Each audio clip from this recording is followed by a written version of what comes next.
Did the Clippers do enough this offseason to finally break through? Welcome in or welcome back. Yes, it is finally that time of year. We are starting our season previews for the 2025-2026 NBA season. Now, just a little bit of housekeeping, since this is the first video in this series.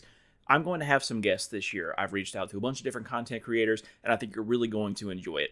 You are going to get these kind of videos when it's solo, and obviously when there's a guest, we'll have a different setup, a little bit of back and forth banter. It'll be great. Stay tuned for those. A lot of your favorite content creators will be in the video, especially if you are in the space that I am in online. But let's get into it, huh? The Clippers. I'm not sure up front that the Clippers made enough moves to necessarily make the NBA Finals and definitely not win them, but I liked a lot of their moves. The biggest if that the Clippers have faced really their entire existence, but especially the last 5 or 6 years, is if they can stay healthy, they could go far, but that is a huge if. In a fantasy land where every single member of this team stays healthy the entire season, I don't see a scenario where they don't make the Western Conference Finals. But again, history has not been on their side for that. Because even if they were able to stay healthy, they would still have to go through the Thunder, the Nuggets, the Rockets. This team is so very talented, albeit very old.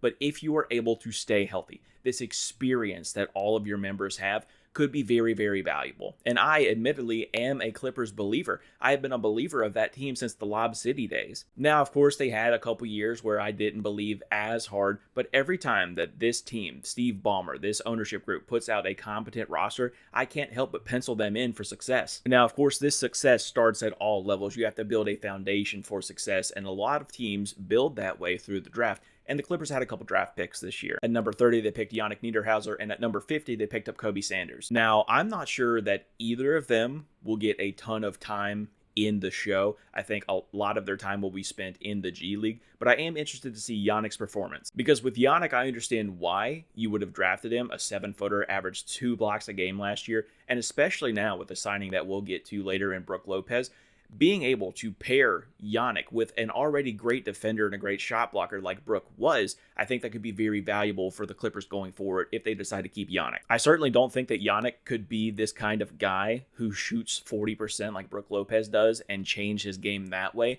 but I have definitely seen stranger things. Being able to retain your talent is also very important. I think that the Clippers did a pretty good job in that as well with James Harden and Nick Batum. I want to give a shout out to Nick. First and foremost, Nicholas Batum, he's had an incredible career. He's been kind of a journeyman, but he's been ultra valuable to each team that he's been on. He's one of those few guys that is just a connective piece. He reminds me a lot of Boris Diaw on those Spurs teams. Just a guy that knows his role. The ball doesn't stick in his hands a lot. He knows what he's asked to do, and he executes. And it was a super team-friendly contract, too. I think it was 2 years, $6 million, and that's definitely going to bode well for this roster because it is very expensive. And that roster is expensive in part to James Harden because he signed a 2-year, $81 million deal that'll lock him into the 26-27 season. And I know that that is a lot of money for a point guard for his age and his caliber of player. I understand that, but I really respect the moves that Steve Ballmer is making. It really does seem like Steve is ready to ride this bus until the wheels fall off with Kawhi and James Harden at the helm. And I know that James Harden isn't the Houston Rockets version of James Harden, but he is still an incredible facilitator. This version of James Harden is one of the best passers in the league, could easily average 12 to 15 assists a game if he wanted to. He has the ability to do that in his game. And with all these additions that we're getting ready to talk about, there are so many offensive options for this team now. And speaking of additions, I'll keep it to the main ones, or at least the ones that I'm excited to talk about. We have Bradley Beal, John Collins, Brook Lopez, and the homecoming of Chris Paul. What a fucking offseason, huh? That is picturesque. That is what you want out of an organization. You should be excited if you are a Clippers fans for all of these moves. I kind of want to start with the biggest fish out of all of this. Bradley Beal is viewed as damaged goods for some reason, and I really just don't think that's fair. Last year, people looked at his averages and saw that he was making $50 million a year, and instantly in their head went, bad player. But that's really not the case. That is just circumstance. He was averaging 30 points a game being the main guy in Washington, and then he was asked to be the third fiddle, sometimes fourth fiddle, in that Phoenix Suns offense, and still had an incredible year last year, averaged 17, 3, and 4 on 49, 38, 80 shooting splits. And while I'm not going to sit here and pretend like that is a good stat line for someone who's making that much money, this version of Bradley Beal, the one who's making $5 million a year, if he can keep this same level of production, the Clippers got a steal. I want to talk about John Collins and Brook Lopez together, kind of. They bring dimensions to this offense that are very, very different. And this may be a hot take. I'm aware of that. but I expect John Collins to have like this borderline all-star year because John Collins is a good player. He has the ability to score. He has the ability to put on these highlight-worthy performances. It's just getting him over the hump. He may not make the all-star team, but he should be at least considered for it because he's going to be spoon-fed buckets by James Harden and Chris Paul. Those are two of the greatest passers that we have ever seen in this game. John Collins is not this self-starter. He doesn't get his own offense. He needs other people to create it for him, and who better than James Harden and Chris Paul? And as for Brook Lopez, I think a lot of people initially associated this move with the defensive aspect of his game. Brook has lost a step, especially comparing him now to what he was in that Bucks championship run. Now, I don't think he's a slouch necessarily. I think he's going to be a great drop coverage defender like he always has been. But I think that the group dynamic of the team is going to have to be no individually great defender other than Kawhi, and it's going to have to be a lot of team defense. The reason they brought Brook Lopez in is very clearly his three-point shooting ability. Last year, shot 37% from three on 5 attempts a game. And again, when you are being spoon-fed baskets from two of the greatest passers of all time, these are going to be some of the most open looks Brook has ever got. And we've already talked about him a lot so far in this video because he is going to be impactful coming off of the bench, but who doesn't love a homecoming for Chris Paul? When I think of Chris Paul, even though he started his career in New Orleans as a Hornet, and that's when I started watching basketball, when I think Chris Paul, I think of the Clippers, so it's only fitting that he ends his career there. Now, like I said, he is going to be coming off the bench, but if he is able to average something like 10 points and 6 assists, while more importantly, being able to give James Harden a breather so he can save himself for the playoffs, I think you'd have to consider this season the success. I think what's important as well is being able to have continuity throughout your entire roster.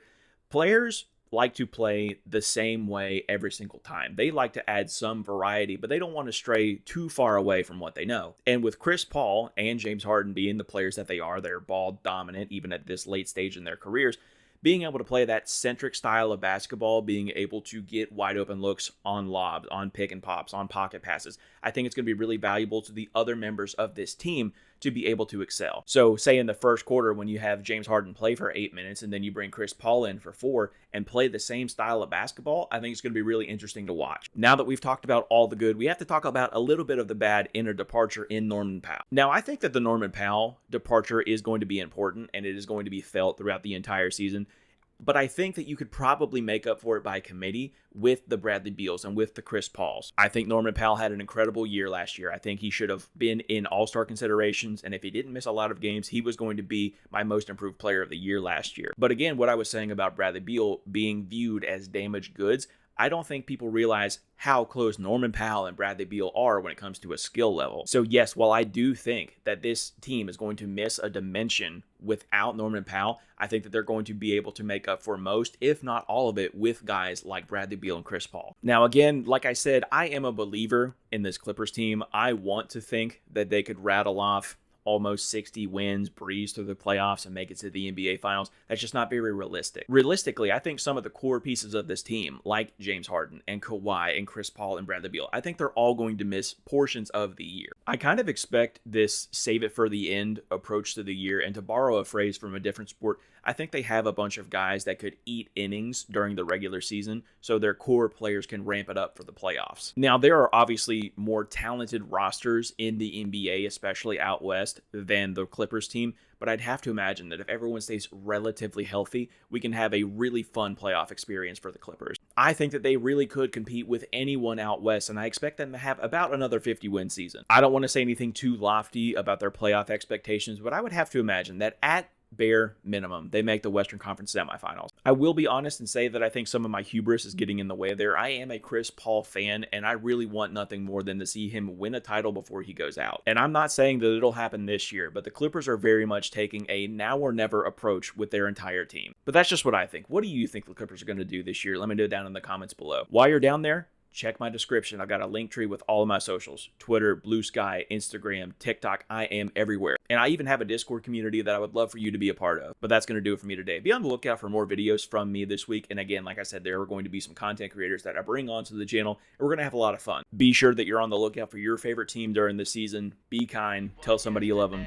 And I'll see you in the next one. Barely scraping by. Trying to stop puffing. I'm trying to be one of the greats.